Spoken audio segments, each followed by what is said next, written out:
അരി വെക്കാന്ന് തീരുമാനിച്ചു. ഏകദേശം 6 മാസങ്ങൾക്ക് ശേഷമാണ് അരിയാഹാരം കഴിക്കുന്നത്. ഇവിടെ സ്പെയിനിൽ അരി മേടിക്കാൻ കിട്ടുന്നത് ഒരു ചെറിയ പാക്കറ്റിലാക്കിയിട്ടാണ്. ഇതിൽ 1 കിലോ അരി തന്നെ ഉൾക്കൊള്ളും.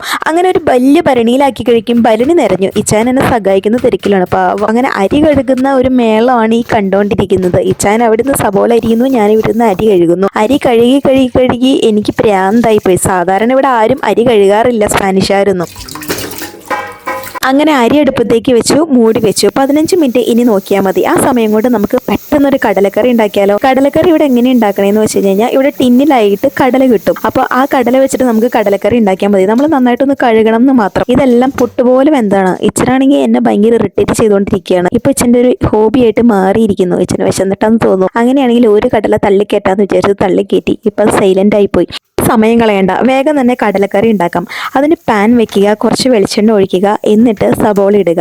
സബോള നന്നായിട്ട് വഴണ്ട് കഴിയുന്ന സമയം വരെ നമ്മളൊന്ന് വെയിറ്റ് ചെയ്ത് നിൽക്കുക. സബോള എന്തിനാണ് ഈ ചനി എനിക്ക് അരിഞ്ഞതെന്ന് ഇപ്പം മനസ്സിലായില്ലേ. ഒരു ബ്രൗണിഷ് കളറാണ് സമയത്ത് മുളക് പൊടി, മഞ്ഞപ്പൊടി, മല്ലിപ്പൊടി, ചുക്കുപൊടി, ഗരം മസാല, കുറച്ച് ഉപ്പ് ഇത്ര ഇട്ട് കഴിഞ്ഞിട്ട് കുറച്ചൊന്ന് വഴറ്റുക. കാരണം എന്താണെന്ന് വെച്ച് കഴിഞ്ഞാൽ ഇത് നന്നായിട്ടൊന്ന് വഴലണം. അന്ന് വഴന്നാൽ മാത്രമാണ് ഈ നമ്മുടെ കറിയിൽ നല്ലൊരു ടേസ്റ്റ് കിട്ടത്തുള്ളൂ. എന്നൊന്ന് തോന്നുമ്പോൾ ഞാൻ കുറച്ച് തേങ്ങാപ്പൊടി ഇട്ടു. കാരണം എന്താണെന്ന് വെച്ചാൽ തേങ്ങാപ്പൊടിക്ക് ഒരു പ്രത്യേക ടേസ്റ്റ് ആയിരിക്കും കടലക്കറി വെക്കും. ഞാൻ കടല ഇട്ടു. ഈ മസാലയുടെ ഉള്ളിൽ കിടന്നിട്ട് ഈ കടലയൊക്കെ ഒന്ന് വേവുമ്പോൾ നല്ല ടേസ്റ്റ് ആയിരിക്കും ചെറു തീയിൽ. അപ്പൊ നമുക്ക് കടല വേവാനായിട്ട് വെയിറ്റ് ചെയ്യും. ആ സമയം കൊണ്ട് ഇച്ചാൻ കൊഴുവയുടെ തലയൊക്കെ കളയായിരുന്നു. നമ്മൾ മാർക്കറ്റിൽ പോയി കഴിഞ്ഞപ്പോൾ നമുക്ക് ഇതുപോലെ കുഞ്ഞു മീനുകളെ കിട്ടി. ഫ്രീസറിന്റെ ഉള്ളിലാണ് ഇരുന്നിരുന്നത്. അപ്പോൾ നമുക്ക് ഭയങ്കര സന്തോഷമായി പോയി. കാരണം കൊഴുവയൊക്കെ കഴിച്ചിട്ട് എത്ര നാളായി. അങ്ങനെ ഇച്ചാൻ ഇതിന്റെ ഒക്കെ തല കളഞ്ഞിച്ചു. അപ്പൊ ഞാൻ ഇനി ശുദ്ധീകരിക്കുന്ന പരിപാടിയിലേക്ക് കിടക്കുകയാണ്. എനിക്ക് നന്നായിട്ട് നല്ല ക്ലീൻ ആവണം, അല്ലെങ്കിൽ ശരിയാവില്ല. തെളിവെള്ളം പോലെ ആയിക്കഴിഞ്ഞാലാണ് ഞാൻ ഇവിടെ കുക്ക് ചെയ്യുള്ളൂ.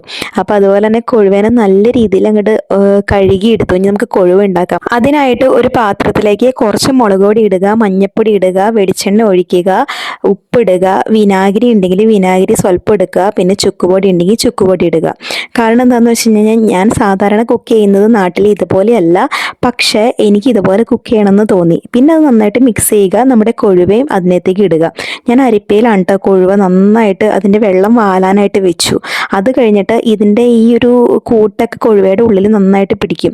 ആ ഒരു സമയത്ത് ഞാൻ പാൻ വെച്ച് കുറച്ച് വെളിച്ചെണ്ണയും കടുകും പൊട്ടിച്ചിട്ട് അതിലേക്ക് കുറച്ച് വേപ്പില ഇട്ടു. വേപ്പില ഇട്ടിട്ട് നമ്മൾ ഒരുക്കി വെച്ചിരിക്കുന്ന ഈ ഒരു കൊഴുവ ഇടുക. മിനിറ്റും കൂടി കഴിഞ്ഞാൽ നമ്മുടെ കൊഴുവ എടുക്കാം. കാരണം കൊഴുവ ഫ്രൈ ആയിട്ടാണ് നമ്മൾ ഉദ്ദേശിച്ചത്. കുറച്ചധികം അലക്കാനുള്ള തുണികളൊക്കെ ഉണ്ടായിരുന്നു. അതെല്ലാം വാഷിംഗ് മെഷീനിൽ ഇട്ടു. ആ സമയം കൊണ്ട് പാവ് വെച്ചാൻ എല്ലാ പാത്രങ്ങളും കഴുകി വൃത്തിയാക്കി. പിന്നെ നമുക്ക് കുറച്ച് സ്ട്രോബെറി കിട്ടിയിട്ടോ. സ്ട്രോബെറി നല്ലത് ഏതാ ചെയ്തത് ഏതാക്കെ മാറ്റി വെക്കണം. കുറേയൊക്കെ ഞാൻ അരിഞ്ഞു വെച്ചു. ഏകദേശം ഞങ്ങളുടെ ഫുഡൊക്കെ റെഡിയായി. അപ്പോൾ ചോറും കടലക്കറിയും കൊഴുവ ഫ്രൈ ആയിട്ട് ഞങ്ങൾ ഫുഡ് കഴിക്കട്ടെ. അപ്പോൾ ടാറ്റാ.